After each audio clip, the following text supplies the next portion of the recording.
Selalu membiasakan hidup bersih dan sehat. Hidup bersih dan sehat banyak manfaatnya. Lingkungan akan rapi dan indah. Selain itu, kita akan terhindar dari berbagai penyakit. Sikap Dayu pantas untuk ditiru. Bagaimana Dayu membiasakan hidup bersih dan sehat? Nah, Dayu selalu membiasakan hidup bersih dan sehat. Amati gambar di bawah ini dengan teliti adik-adik. Nah, ini adalah gambar Dayu sedang melakukan kegiatannya. Apa saja kegiatan Dayu dan teman-temannya? Di sini kita bisa memperhatikan sudah benar ya, karena mereka bekerja bakti menjaga kebersihan lingkungan mereka. Rumah Dayu bersih dan sehat. Dayu dan keluarga selalu menjaganya. Hidup bersih dan sehat di rumah itu penting loh adik-adik. Rumah tertata rapi dan indah. Rumah juga terasa nyaman. Nah, ini kegiatan Dayu bersama keluarganya untuk menjaga kebersihan rumah mereka.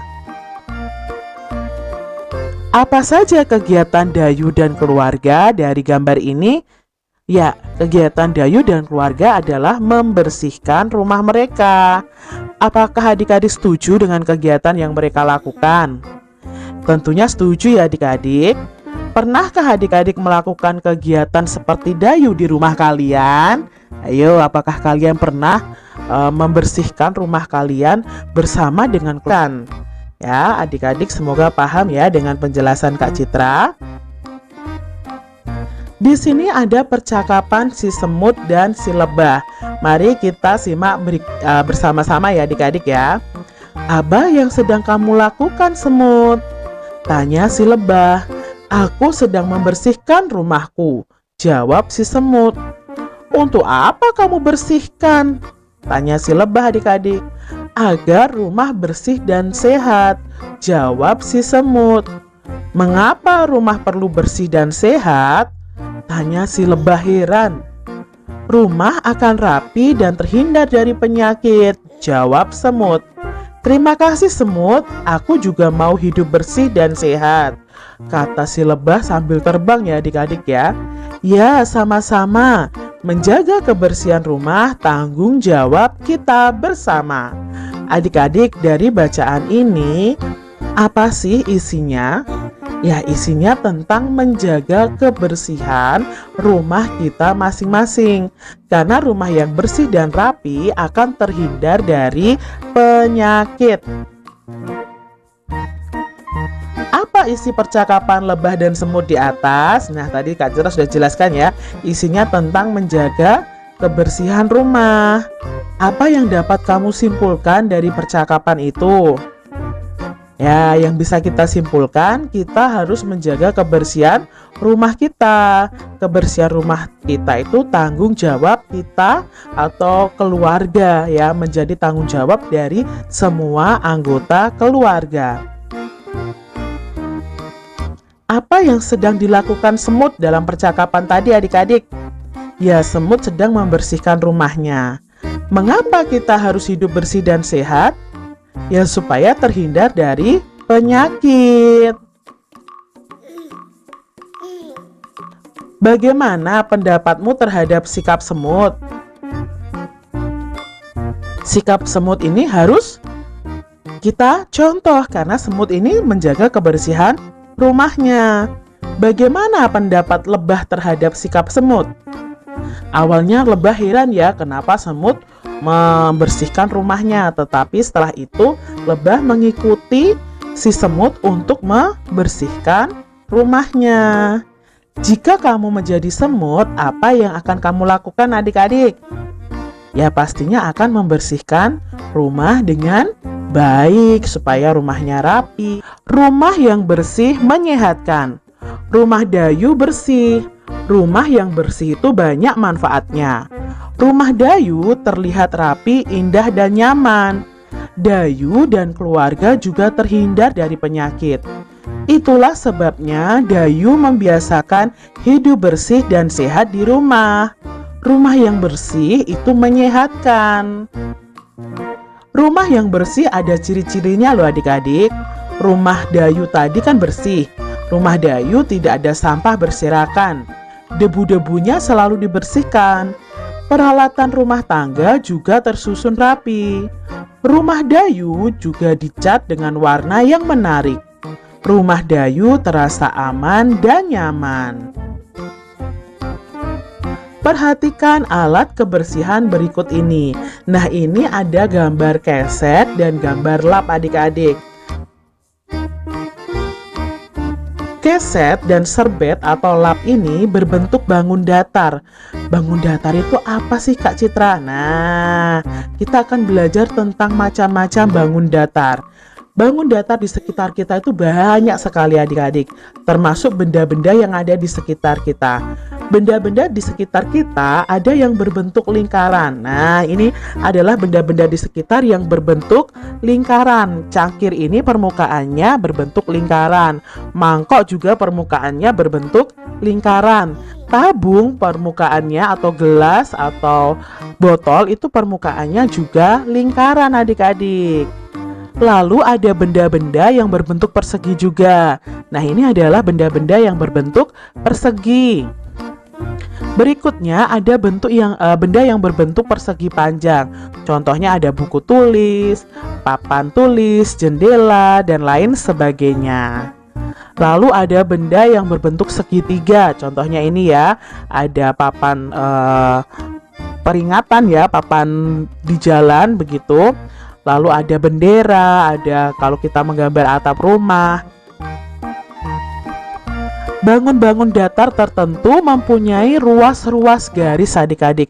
Apa tuh yang dimaksud dengan ruas-ruas garis? Yuk kita pelajari bersama. Berbentuk bangun datar. Keset ini berbentuk persegi panjang. Nah, ya apa sih yang dimaksud dengan ruas garis?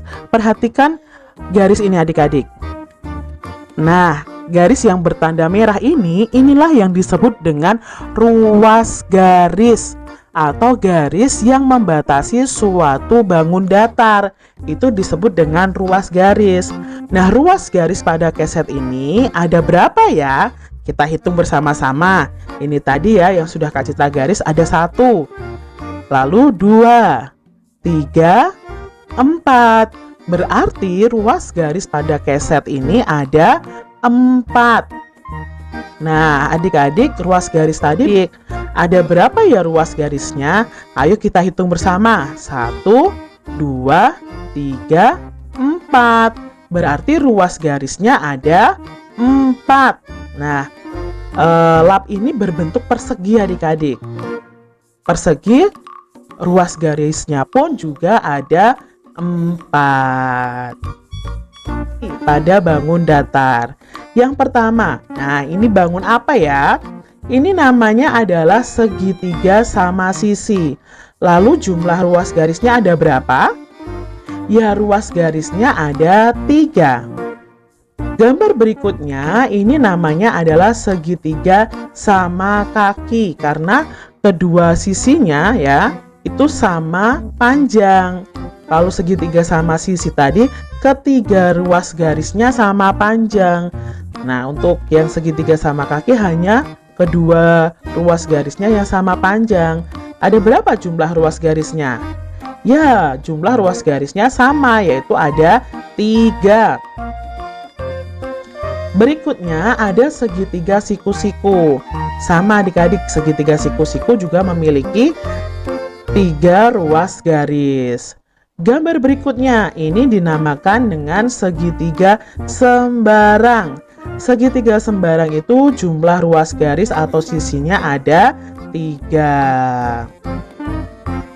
Sekarang kalau gambar ini adik-adik, ini namanya adalah belah ketupat. Belah ketupat itu memiliki ruas garis sebanyak 4. Berikutnya ada gambar apa? Ini seperti permainan anak laki-laki ini yang bisa diterbangkan. Ya, ini namanya bangun datar layang-layang. Layang-layang ini memiliki ruas garis atau sisi sebanyak 4. Lalu di sini ada persegi adik-adik. Persegi ini termasuk dalam bangun datar segi 4. Ada berapa ya sisi atau ruas garisnya? Ya, jumlah sisi atau ruas garisnya juga ada 4. Berikutnya ada persegi panjang. Persegi panjang ini berapa jumlah ruas garisnya? Ya, ada 4 juga adik-adik. Sekarang bangun datar berikutnya. Ini bangun datar apa Kak Citra namanya? Ini namanya adalah jajar genjang. Jajar genjang ini memiliki 4 ruas garis atau sisi. Berikutnya, bangun datar ini namanya adalah trapesium. Trapesium sendiri ada berapa ya ruas garisnya? Ya, ada 4 adik-adik.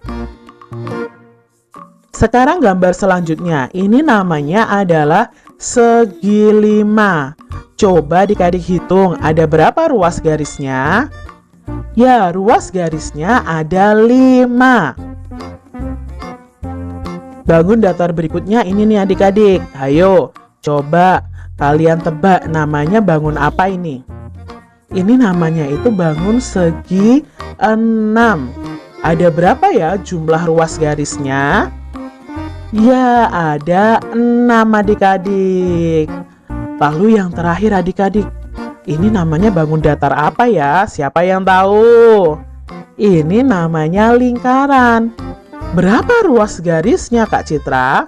Ruas garisnya itu hanya 1, yaitu garis